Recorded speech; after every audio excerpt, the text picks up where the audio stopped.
महात्मा बुद्ध की कहानी। गौतम बुद्ध बौद्ध धर्म के प्रवर्तक थे।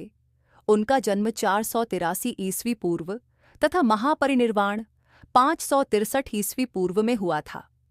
सब बचपन में उनको राजकुमार सिद्धार्थ के नाम से जानते थे। तब बौद्ध ग्रंथों के अनुसार गौतम बुद्ध के जन्म से 12 वर्ष पूर्व ही एक महर्षि ने यह भविष्यवाणी कर दी थी कि यह बच्चा एक सार्वभौमिक सम्राट बनेगा या फिर एक महान ऋषि बनेगा। आइए अब जानते हैं गौतम बुद्ध के जीवन के कुछ अनसुने किस्से। गौतम बुद्ध को भारत के महान आध्यात्मिक गुरुओं की सूची में गिना जाता है, जिनके द्वारा दिए गए शांति और भाईचारे तथा आध्यात्म के महाउपदेश हमें आज भी प्रेरित करते हैं। महात्मा बुद्ध वो महापुरुष थे जिन्होंने भारत के साथ साथ पूरे विश्व को प्रेम और सद्भाव का पाठ पढ़ाया।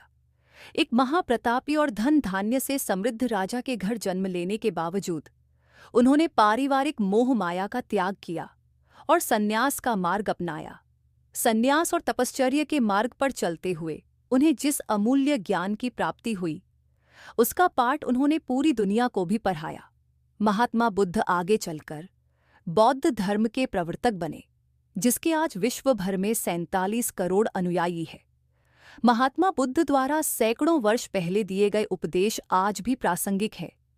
तो आइए आज पढ़ते हैं महात्मा बुद्ध के जीवन से ही जुड़ी एक बड़ी ही प्रेरक और दिलचस्प कहानी, जिसमें उन्होंने बताया है कि आदमी की तुलना कैसे करे। एक बार एक आदमी महात्मा बुद्ध के पास पहुंचा। उसने पूछा, प्रभु, मुझे ये जीवन क्यों मिला? इतनी बड़ी दुनिया में मेरी क्या कीमत है? महात्मा बुद्ध मुस्कुरा दिए और उस आदमी को एक चमकीला सा पत्थर देते हुए बोले कि जाओ, पहले इसका मूल्य पता करके आओ, लेकिन इसे बेच मत देना, केवल इसका मूल्य पता करना। वह आदमी सबसे पहले उस चमकीले पत्थर को लेकर एक आम वाले के पास पहुंचा और उस आम वाले को वह पत्थर दिखाते हुए बोला कि इसकी कीमत क्या होगी। आम वाला पत्थर को देखते ही समझ गया कि यह तो कोई बेशकीमती पत्थर लगता है। फिर भी वह बनावटी आवाज में बोलने लगा कि मैं तो इसके बदले में तुम्हें बस 10 आम दे सकता हूं। वह आदमी वहां से चला गया और एक सब्जी वाले के पास वही चमकीला सा पत्थर लेकर पहुंचा। उस सब्जी वाले ने वह चमकीला पत्थर देखकर कहा कि मैं तो इस पत्थर के बदले तुम्हें बस एक बोरी आलू ही दे सकता हूं। अब वो आदमी वहां से कुछ कहे बिना ही वो चमकीला सा पत्थर लेकर चला गया और उसे यह भी मालूम पड़ चुका था कि ये पत्थर वाकई में कीमती नहीं है। और फिर वो उस पत्थर को लेकर सीधे एक हीरे के व्यापारी के पास गया। वह व्यापारी उस पत्थर को देखकर बहुत अचंभित रह गया। उसने कहा कि मैं तुम्हें इसके बदले में 10 लाख रुपए दे सकता हूं।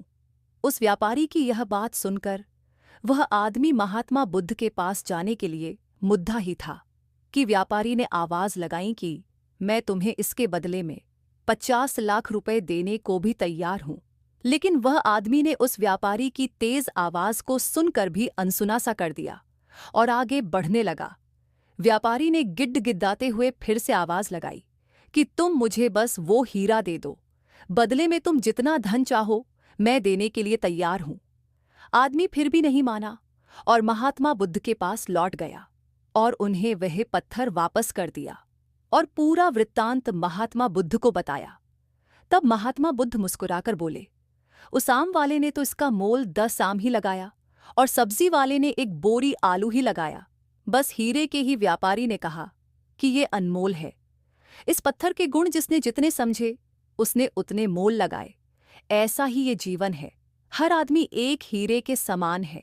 दुनिया उसके गुणों को जितना पहचान पाती है उतनी ही महत्व देती है, क्योंकि जो इंसान खुद जैसा होता है वह दूसरे इंसान को भी वैसा ही समझता है। और एक बात सुनो कि आदमी और हीरे में फर्क ये है कि हीरे को कोई दूसरा तराशता है और आदमी को अपने आप को खुद ही तराशना पड़ता है। तुम भी अपने भीतर के गुणों को खुद ही तराशो, तुम्हें पहचानने वाला भी कोई ना कोई मिल ही जाएगा। महात्मा बुद्ध की इस प्रेरक कहानी से हमें ये सीख मिलती है कि इंसान को उसके गुणों के आधार पर महत्व दिया जाता है।